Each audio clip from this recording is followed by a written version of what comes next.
Ya sebetulnya ini kan kalau kita lihat ya ini kenaikan US dollar itu kan masih bukan satu kenaikan yang meningkat terus, ini kan masih naik turun ya, tapi dan saya melihat ini masih dalam range yang sangat acceptable oleh investor luar juga. Kita melihatnya ini kan ada, kalau masalah yang di luar Indonesia ini kan masalah yang di luar kontrol kita ya, masalah misalnya ekstrimnya US nyerang Venezuela kan di luar kontrol kita gitu, tapi yang di dalam kontrol kita, yang di dalam itu yang coba kita selalu perbaiki, kita selalu tingkatkan, terutama dari apa ya, dari paling cepat adalah dari segi regulasi dan juga policy kebijakan supaya menjadi environment friendly untuk investasi gitu. Ya, oleh sebab itu ya itu yang kita lakukan. Kalau ditanya apakah ada dampaknya, ya pastinya adalah investasi ya, dampaknya begitu negara-negara lain mungkin, karena contohnya kan negara-negara itu kalau disibukkan dengan masalah internalnya ya mungkin masalah investasinya akan berkurang, tapi kita sudah melihat alternatif itu kan penyebaran investasinya kita selama ini sudah sangat baik, dan negara-negara yang masuk ke kita komitmennya juga masih terus tinggi kan. Saya juga sangat sering berbicara, bertemu langsung maupun tidak langsung maupun melalui daring dengan mereka atau delegasi mereka datang sini ataupun kami di sana, sehingga itu yang harus kita lakukan terus, dan kita mendengarkan dan kita aktif, kita reach out ke mereka, mendengarkan apa sih kebutuhannya mereka, apa sih yang mereka perlukan, apa sih yang perlu ditingkatkan agar segi uncertainty atau ketidakpastian itu lebih kecil, lebih turun gitu. Pada saat mereka investasi, mereka tahu kok resiko-resikonya apa saja yang sudah harus diperhatikan, tapi yang mereka ingin lebih, yang mereka tidak suka apabila uncertainty-nya, ketidakpastiannya itu tinggi, itu sudah diukur oleh mereka dari segi mitigasi resikonya. Jadi seperti itu. Tapi saya melihatnya optimis investasi kita ini akan terus berjalan baik, meningkat baik, dan sesuai dengan target-targetnya gitu. Memang harus kerja keras, harus kerja keras, tambah kerja keras lagi nih Pak Wamen, Pak Ses, seperti saya, tim saya ini kerjanya memang harus lebih keras lagi gitu. Karena apa? Yaitu mungkin sekarang ada faktor tension politik yang makin tinggi di luar. Di saat bersamaan saya selalu bilang bahwa ya kita juga dengan negara-negara tetangga kita juga saling bersaing nih, kita biar competing juga gitu untuk menarik investasi. Contohnya data center, kita berkomunikasi sekarang dengan Malaysia yang sudah dulu, dengan Thailand. Ya sekarang kompetisinya ya mungkin salah satu itu aja yang saya mau contohkan. Tapi ya tetap kita mempunyai advantage, keunggulan dari segi misalnya electricity kita masih lebih bagus harganya daripada mereka, kemudian kita ada masih bonus demografi. Yang kita perlu perkuat adalah ya talent kita ini untuk kita terus tingkatkan. Jadi secara, dan juga kita stabilitas di negara kita juga sangat bagus, sangat terjaga. Jadi ya itu semua yang kita tidak boleh terlena, tapi terus kita tingkatkan. Jadi mungkin itu yang bisa saya sampaikan ya. Pembuangan sampah sudah mulai berjalan, proses biddingnya sudah berjalan, dan kita melihat di bulan Maret itu akan mulai konstruksi awal. Jadi saya yakini sekali bahwa memang akan kenaikan di dalam intinya, terutama karena faktor moneter itu akan cukup signifikan, sehingga kenaikan secara percentage, secara percentage itu akan dalam bentuknya akan meningkat lebih banyak daripada luar negeri. Tapi pertumbuhan melambat PMI itu kenapa melambat di elaborasi lagi? Kenapa yang dibilang PMI itu jauh? Sebetulnya bukan PMI-nya yang melambat kalau saya melihatnya, dalam negerinya yang lebih cepat. Tapi kan tetap PMI-nya juga slowing gitu. Memang apa saja itu?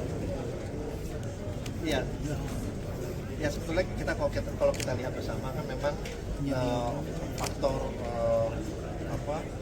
geopolitik, geoekonomi, kemudian faktor economic tension yang masih ada, itu juga tentunya mempengaruhi. Tetapi kalau kita lihat bahwa target yang masuk ini, target-target yang masuk baik dari dalam maupun luar itu masih align dengan rencana-rencana kita, gitu ya. Dan buat kita, ya kita terus lebih aktif juga untuk keluarnya. IIBC kita juga terus berkomunikasi dengan mereka untuk investasi ini bisa terus meningkat. Dan memang ya saya bilang itu, kalau mungkin dulu di dalam negerinya, kalau saya kasih perumpamaan, kalau dulu larinya semua 10 km per jam, sekarang dalam negerinya tiba-tiba biasanya average 10 km jadi 15 km per jam. Karena apa? Karena ada faktor dan antaranya. Mungkin itu yang bisa membuat perbedaan kenapa percepatan di dalam negerinya investasinya itu menjadi lebih cepat. Di Pemda itu sendiri dibantu sama dari 2026 gitu ya. Yang ini kan faktor dan antara ini kita bukan nggak sendiri saja, tapi kan kita juga ngajak dunia usaha lainnya untuk sama-sama. Contohnya yang paling ini saya contohkan ya di waste to energy atau pengolahan sampah. Kita yang memang yang driver yang mendorong, tapi di situ kepemilikan kita itu hanya paling 30%. Jadi yang investor luar ada yang masuk, tapi di situ pun kita kasih tahu, wajibkan di sini mengajak juga investor dalam negeri juga di luar dan antara. Nah, dengan itu harapannya adanya nanti transfer of teknologinya, transfer of knowledge-nya. Jadi hal seperti itu, walaupun kita yang ngedrive gitu ya, tapi kita ngajak dunia usaha juga, karena kita ingin semuanya itu tumbuh bersama-sama, berkembangnya juga bersama-sama. Kalau kita selatan antara apa yang bulan ini nantinya ada beberapa proyek investasi yang Oke. Nah, 6 itu di hilirisasi di bidang bauksit dan terus aluminium itu bahkan tadi saya sempat menyinggung di Kalimantan Barat, karena selain kami itu ada 3 lagi juga di daerah situ. Itu investasinya kurang lebih 2,8 billion US dollar ya. Kemudian investasi di Cilacap, di Banyuwangi, di bioupload, dan juga ada juga di hilirisasi peternakan. Di peternakan ada di 5 daerah. Dari target 13 target yang sudah selesai visibilitasnya dan sudah bagus itu ada 5. Jadi nanti di jalan kita akan bisa memberikan lebih lanjut. Pak, belakangan ini dengan tren depresiasi rupiah ada dampaknya nggak sih Pak ke depan dengan biaya investasi, apakah semakin mahal atau nggak, gimana itu mungkin bisa dijelaskan gitu Pak? Ya, sebetulnya ini kan kalau kita lihat ya ini kenaikan US dollar itu kan masih bukan satu kenaikan yang meningkat terus, ini kan masih naik turun ya, tapi dan saya melihat ini masih dalam range yang sangat acceptable oleh investor luar juga gitu. Jadi mereka sudah memperkirakan kok pergerakan dari mata uang kita, currency kita pada saat mereka berinvestasi ke Indonesia. Jadi pergerakan itu sudah masih dalam range yang sangat acceptable. Boleh konfirmasi kalau nanti di bawah Danantara akan dibentuk BUMN baru tekstil Pak, apakah betul nilainya sebesar 9 miliar dolar dan itu adalah bagian dari rencana restrukturisasi tekstil? Ya kita ini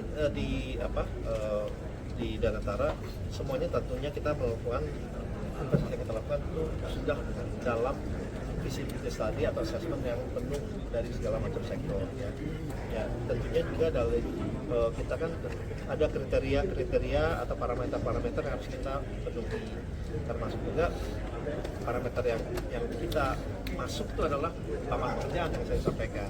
Kan ya we are willing, kita terbuka untuk menerima misalnya investasi yang secara return lebih rendah dari parameter kita apabila penciptaan lapangan pekerjaan lebih tinggi. Ya mungkin tekstil kan salah satu yang dari segi penciptaan lapangan pekerjaan itu sangat besar ya.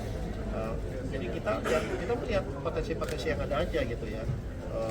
Apalagi kalau itu udah termasuk dalam di trust aset ya kita lihat, selama kita yakin bahwa nanti kita bisa turn around perusahaan itu melakukan restrukturisasi secara maksimal seperti yang kita lakukan misalnya di perusahaan-perusahaan BUMN lainnya yang memang perlu mendapatkan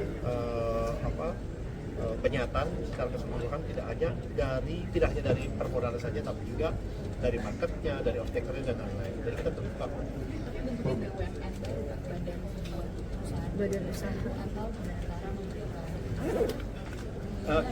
Kita masih lihat opsi-opsinya Mbak ya. Kita masih lihat opsi-opsinya. belum definitif. Belum. Pak, dampak mitigasi geopolitik ke dampak